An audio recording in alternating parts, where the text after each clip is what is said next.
धन्यवाद करना चाहता हूँ, शुक्रिया अदा करता हूँ। विशेष मकसद है आज का, जिसमें आप सबको मालूम है कि हम सबकी सलाह से,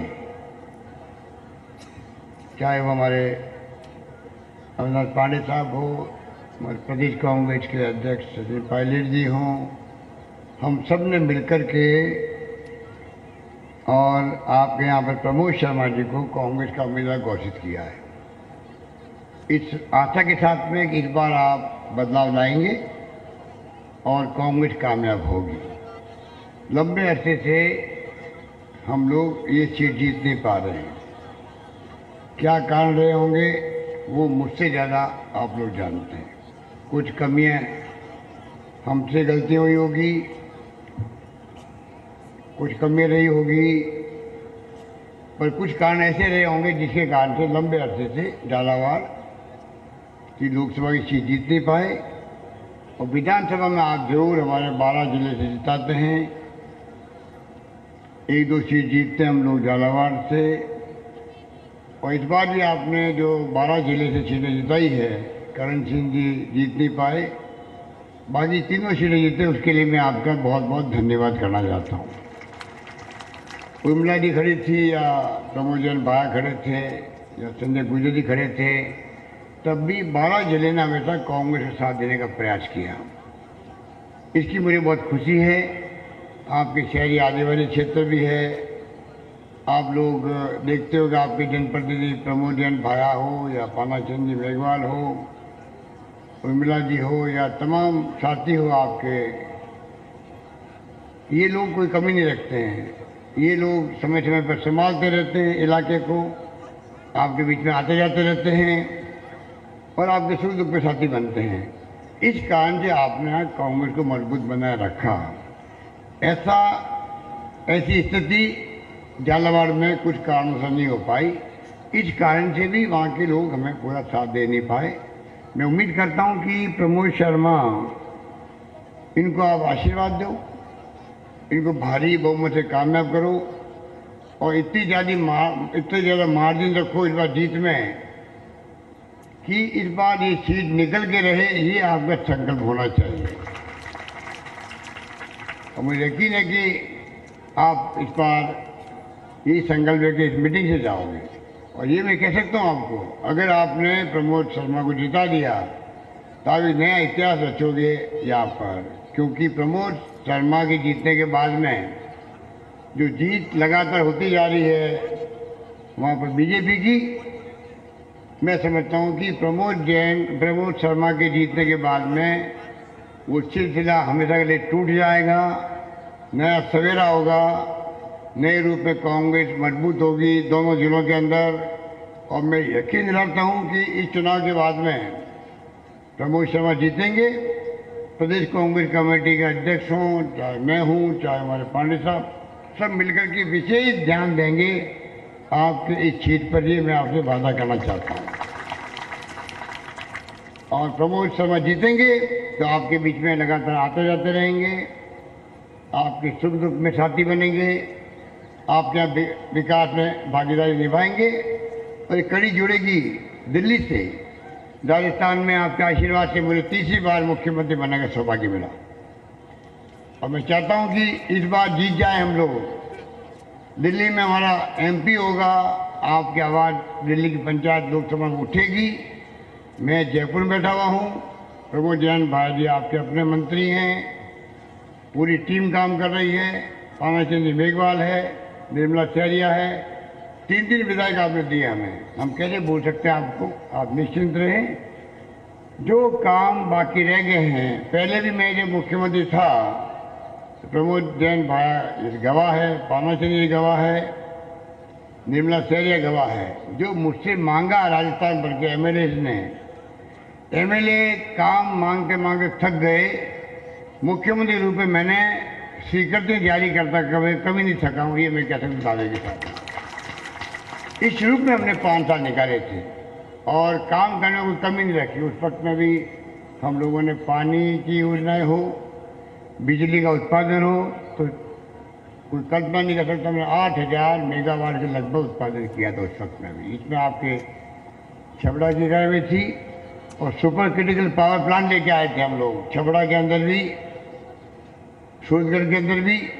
इस सरकार से तो मुश्किल से अब ये पूरे हुए हैं 2 यहाँ पर इकाइयाँ छबड़ा की, और आपके सूरजगढ़ की अभी तक पूरी नहीं हो पाई। 5 साल निकाल दिए। पिछली गवर्नमेंट ने जो अन्याय किया, अत्याचार किया है, भारी बहुमत जीतने के बावजूद भी पता नहीं वसुंधरा जी को दिमाग में क्या बात आ गई, भारी बहुमत दिया जनता ने उनको, पर रिफाइनरी का काम बंद कर दिया, ये बिजली घर के काम धीमे चलते रहे, परवाही नहीं करी गई।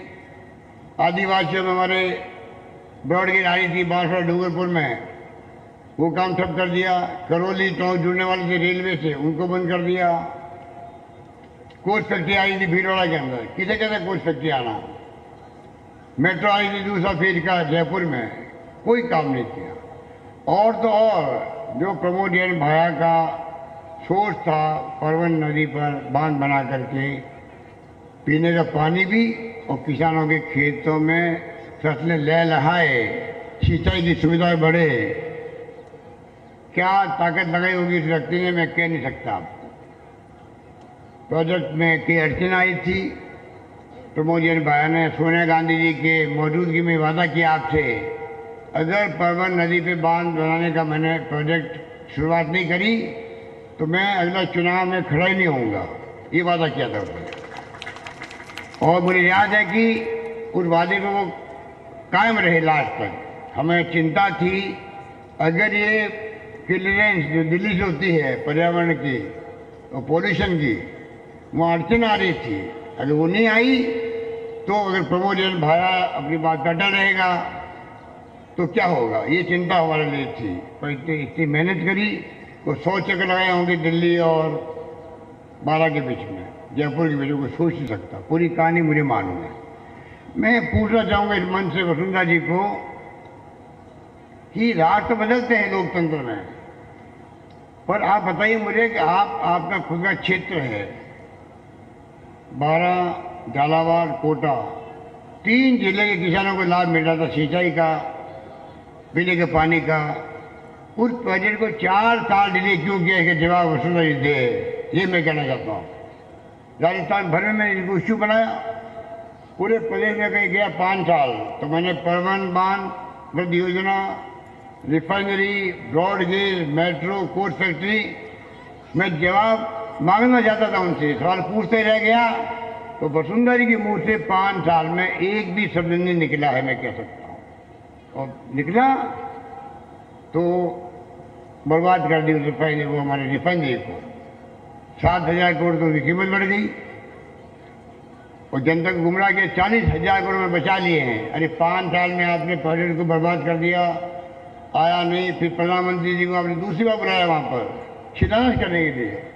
मैंने पत्र लिखा प्रधानमंत्री जी को, मोदी जी को, मोदी जी पहले से ही इसका शिलान्यास हो चुका है, आप मंत्र की बात करते, मंत्र पढ़े जा चुके हैं वहाँ पर, अब आप वापस क्यों आ रहे हो आप। तो ये नया रास्ता निकाला, कार्ड पुराने सब फाड़े गए, नए कार्ड छपाए गए और लिखा कार्य शुभारंभ के अवसर में मैं आ रहा हूँ।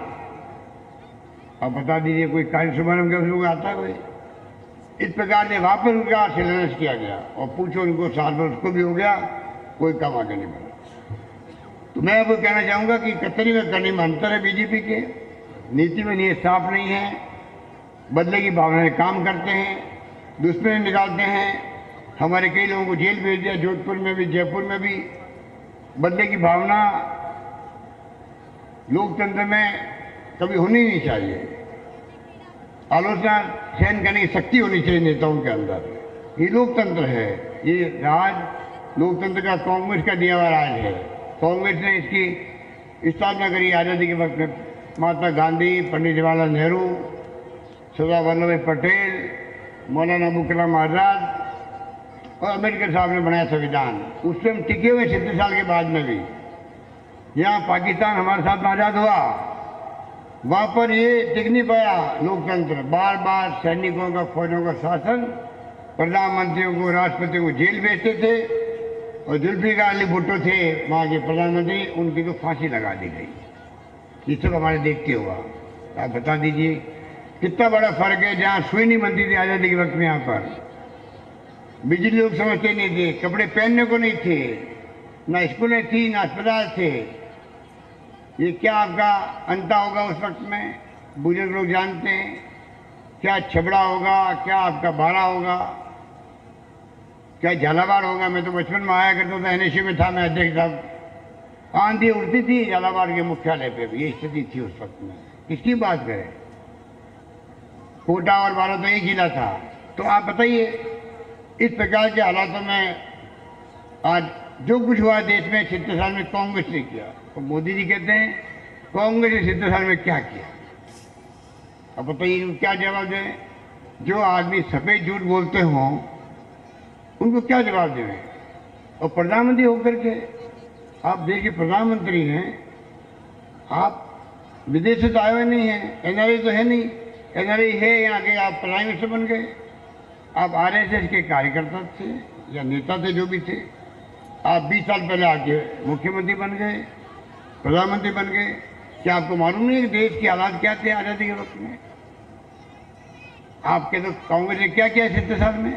ये उपग्रह छोड़े जा रहे हैं। बांग्लादेश आज़ाद करवा दिया इंदिरा गांधी जी ने, खालिस्तान नहीं बन दिया, अपनी जान दे दी इंदिरा गांधी जी ने। इंदिरा जी महान महिला थी। इन महिलाओं का मान सम्मान बढ़ा दुनिया के अंदर। एक महिला होकर 17 साल तक राज कर सकती थी देश के अंदर। और मरने के पहले उन्होंने कहा उड़ीसा के अंदर, मेरी जान चली जाएगी मैं परवाह नहीं करूंगी, अगर मैं मरूंगी तो मेरे खून का एक एक कतरा देश को मजबूती प्रदान करेगा, ये इंदिरा गांधी ने कहा। अटल जी ने क्या कहा था उसके अंदर, ये इंदिरा गांधी नहीं, ये दुर्गा का रूप है।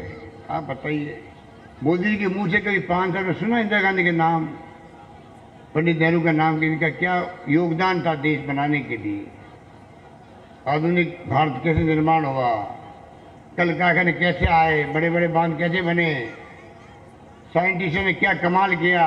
इसरो की स्थापना हुई तो उपग्रह छोड़े जा रहे हैं। स्कूलों में जाल बिक गया देश भर में, लाखों करोड़ों स्कूलें बन गई। पीएचसी, सीएससी, सब सेंटर, बिजली के बल्ब लगाना चमाचम, पूरा देश हो रहा है। ऐसे ही हो गया है। जब बिजली लोग समझते नहीं थे बिजली क्या होती है। राजा महाराजाओं के महलों में बिजली टिमटिमाती थी खाली। लोग कहते साहब सावन भादों की बिजली कड़कती थी, ये बिजली कड़कती, उसको बिजली कहते थे। कहाँ हम पहुँच गए हैं। और मोदी जी के 70 साल में क्या किया। जो व्यक्ति झूठ बोल के राजनीति कर रहा हो, ब्लैक मनी लेके आऊँगा, 1 रुपये लेके नहीं आए, 2 करोड़ नौजवानों को नौकरी दूंगा प्रतिवर्ष, जिक्र ही नहीं करते हैं। महंगाई कम कर देंगे 100 दिन में, महंगाई बढ़ती गई। पेट्रोल डीजल के दाम, अंतर्राष्ट्रीय कीमतें कम हो गई, हमारे यहाँ बढ़ती गई, टैक्स लगा दिया। किसानों के साथ धोखा किया, इनकम डबल कर देंगे। क्या क्या नहीं किया इन्होंने। आज पूरा देश का हर वर्ग में दुखी है, चाहे किसान हो चाहे मजदूर हो। नोटबंदी करी, सबको लाइन में लगा दिया। और ब्लैक मनी वाले गए बैंकों के अंदर, अटैची लेकर के नोट जमा कराए, नए नोट लेकर बाहर निकल गए। ये हुआ 350 लोग मारे गए थे उस वक्त। मोदी जी क्या बात करते हैं, 70 साल में क्या किया। राजीव गांधी जी ने कंप्यूटर युग शुरू किया। ये मोबाइल फोन इंटरनेट जो चल रहा है हाथों में हमारे नौजवानों के, दुनिया मुट्ठी में है। हम यहाँ बैठे हुए हैं, पहले आप अंतर फोन नहीं कर सकते थे। कोटा जयपुर नहीं लगता था फोन, ऑपरेटर बैठते थे, वो जमाना भी था। अब 10 बटन दबाओ, आप दिल्ली, बम्बई, लंदन, अमेरिका कहीं बात कर लो। और आप बैठे हो, अगर कोई देखना चाहे कोई आपको, तो बता सकता है। अमेरिका वाले देख सकते हैं कि कौन अंतर में मीटिंग चल रही है, कौन भाषण दे रहा है, कौन कहाँ बैठा हुआ है। ये क्रांति नहीं तो क्या है। ऐसी ही हो गई मोदी जी। तो मोदी जी को नहीं मालूम कैसे हुई।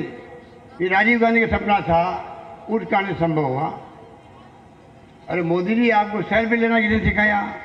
वो भी कांग्रेस ने सिखाया आपको। आप सेल्फी लेते हो कैमरे से, कैसे आई आपके पास में मोबाइल, कैसे आ गया।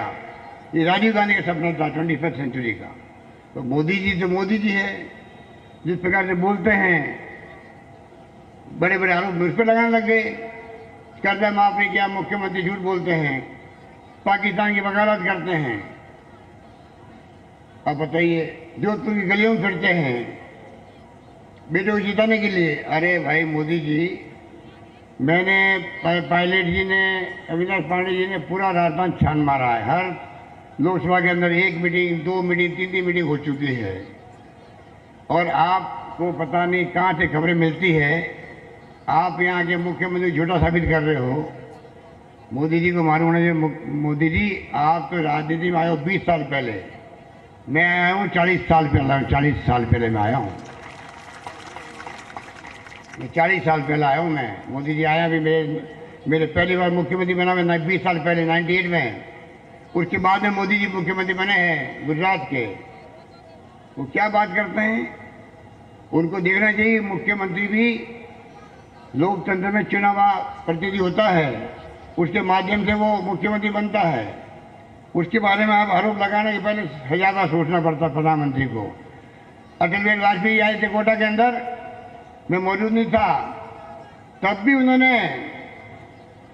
जब मैं मुख्यमंत्री था, उन्होंने खुल के कहा कि राजस्थान सरकार ने, यहाँ के मुख्यमंत्री ने बिजली के उत्पादन में कीर्तिमान स्थापित किए हैं। वाजपेयी जी क्या गए थे कोटा के अंदर। और मोदी जी, वाजपेयी जी भी आपकी पार्टी के थे, और वो जानते थे क्या बात करनी चाहिए, कैसे सम्मान मिलना चाहिए मुख्यमंत्री को।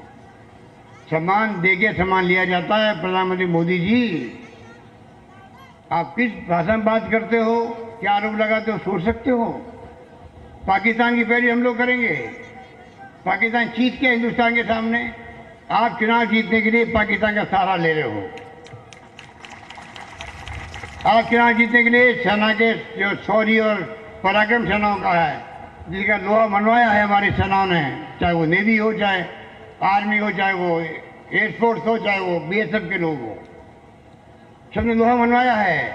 65 के वार में भी, 71 के युद्ध में भी, करोड़ों हजार सैनिकों को पाकिस्तान के, इंदिरा गांधी के जमाने में उनके कर्नल, जनरल, मेजर, सैनिक करोड़ों हजार नियाजी थे जनरल उनके। उस वक्त में हमारी फौजों ने उनका आत्मसमर्पण करा दिया हथियारों के साथ में। ये हमारी फौजों का कमाल पराक्रम है। और मोदी जी बात करते हैं, उनको पूरे पुलवामा में घटना हो गई, उसका दोषी कौन है? दोष उनके सिर पे नहीं आए, उनकी सरकार पे आरोप नहीं लगे। ध्यान डाइवर्ट करने के लिए आप नई नई बातें पैदा कर रहे हो कि विपक्षी पार्टी वाले तो संदेह व्यक्त कर रहे सेनाओं पर। इतिहास के अंदर कभी भी हिंदुस्तान की जनता को गर्व है कि हमारी सेना, हमारी फौजियों ने जब जब संकट की घड़ी आई, सामना किया और विजय हासिल करी है। जो मैंने उदाहरण दिया आपको, दुनिया के इतिहास में कहीं पे भी नहीं हुआ होगा कि आप करोड़ों हजार सैनिकों को और उनके अधिकारियों को सरेंडर करवा दो और बंदी बना दो। आज तक इतिहास में कभी नहीं हुआ, जो इंदिरा गांधी के जमाने में था। इंदिरा गांधी ने कभी नहीं कहा ये मैंने किया है, हमेशा कहा ये सेना का पराक्रम है, शौर्य है, साथ है, इस कारण में विजय प्राप्त कर रहे हैं। लाल बहादुर शास्त्री ने कहा जय जवान जय किसान, जब हम युद्ध जीत गए थे 65 के अंदर, तब कहा था। खालिस्तान नहीं बनने दिया इंदिरा गांधी ने। मैंने कहा कुछ जान की बाजी लगा दी, आतंकवाद का खात्मा कर दिया। वहाँ पर सरदार बेंच सिंह जी थे मुख्यमंत्री, उन्होंने रईस से कसौटी निकाल दी, पर उनको बम से उड़ा दिया गया। इतिहास गवाह कितने बड़े त्याग बलिदान हुए। राजीव गांधी शहीद हो गए, इंदिरा गांधी शहीद हो गई, सरदार बेंच सिंह जी शहीद हो गए, कितने लोग शहीद हुए वहाँ पर पंजाब के अंदर। आज़ादी के पहले किस प्रकार से आज़ादी दिलाई देश को। हमारे नेताओं ने तिरंगे झंडे के नीचे फांसी के फंदे पे चढ़े हों, लाठी खाई, गोलियां खाई, डंडे खाए, अंग्रेजों के वक्त में देश आज़ाद हुआ। आपकी पार्टी लोगों ने कोई अपनी एक उंगली भी कटाई है क्या? जवाब दे मोदी जी।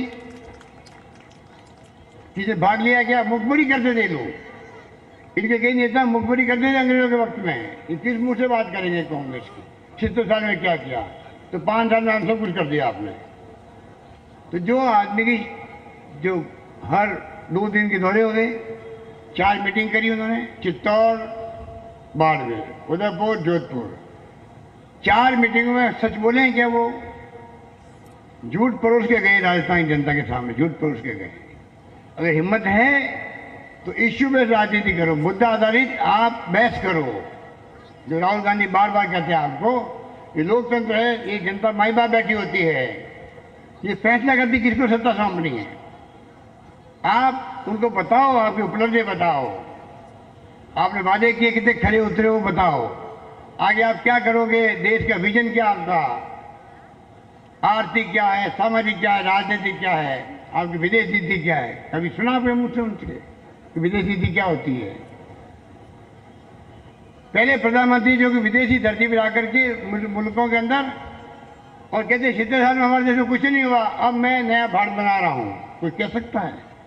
आज तक किसी प्रधानमंत्री ने विदेशों में जाकर के कभी अपने देश की बात नहीं करी इस प्रकार से। पहले मोदी जी प्रधानमंत्री है जो जाके ऐसी बात बोलते हैं और पूरी देश दुनिया आलोचना करती है। इसलिए मैं जितना कहूँ उतना कम है। मैं आपसे अपील करूँगा कि ये मौका है आपके लिए, ये मौका है, मौके में चूकना नहीं है आपको। और आप सब मिलकर के तय कर लो कि प्रमोद शर्मा को कामयाब करना है, तो इस बार मौका आपके सामने है, ऐसा माहौल बन चुका है। और 2 फेज के चुनाव है, तीसरा फेज चुनाव है आज का। आप देखोगे हर फेज के अंदर बीजेपी का सभा हो रहा है देश के अंदर। राजस्थान में बहुत शानदार हवा है, मिशन 25 हम लेके चल रहे हैं। आपका आशीर्वाद हुआ, अगर झालावाड़ की सीट हम जीत गए तो आप मान के चलो 25 सीट हम जीतेंगे, ये मान के चला। इसलिए मुझे विश्वास है कि एक साधारण कार्यकर्ता को टिकट मिला है, बहुत बड़ी बात है। कार्यकर्ता उत्साह बढ़ेगा। और घनश्याम तिवारी जी बैठे, पूछो आप 50 साल तक आरएसएस में बीजेपी में थे, 50 साल तक जो आदमी रहा हो उस पर क्या बीती होगी बीजेपी छोड़ते हुए। और इन्होंने कहा ये इमरजेंसी जेल में गए हुए हैं। इन्होंने कहा कि आज अघोषित इमरजेंसी है देश के अंदर। आज देश में व्याकुलता है, व्यथा है, घृणा है, नफरत है, हिंसा का माहौल है।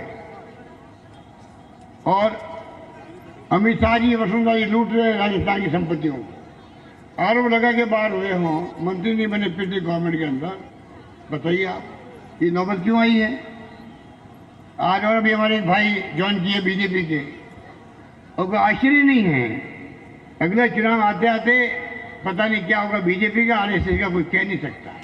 टाइम बताएगा, टाइम बताएगा। ये तानाशाह प्रवृत्ति चलती नहीं लोकतंत्र के अंदर। और मोदी जी तानाशाह प्रवृत्ति के द्योतक हैं, प्रतीक है।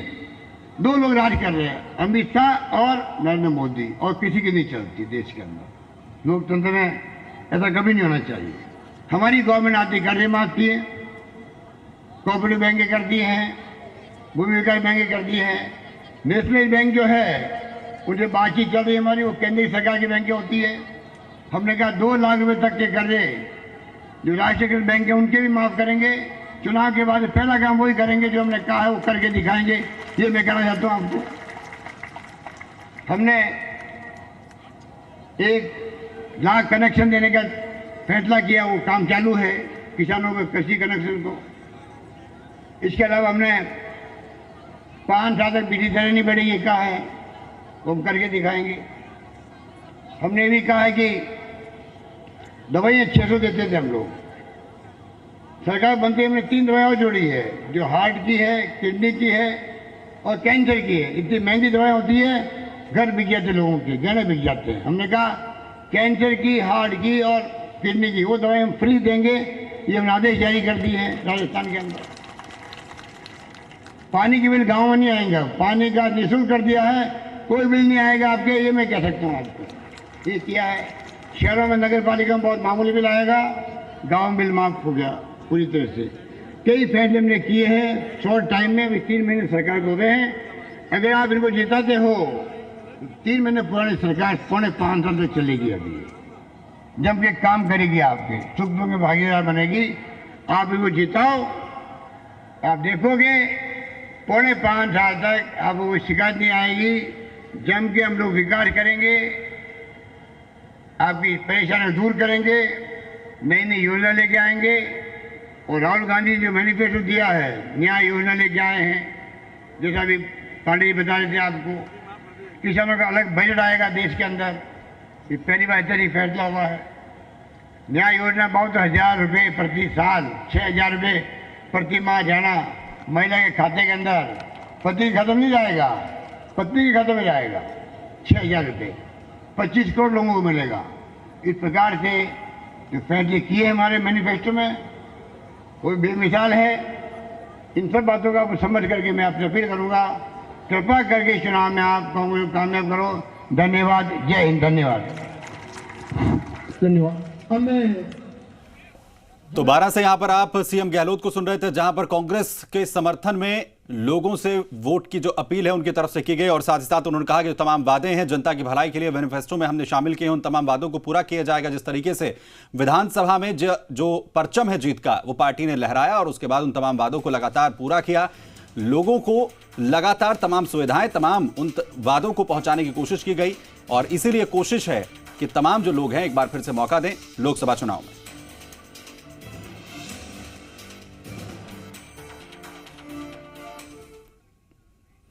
एक छोटा सा ब्रेक हम यहां पर लेंगे, फौरन लौटते हैं।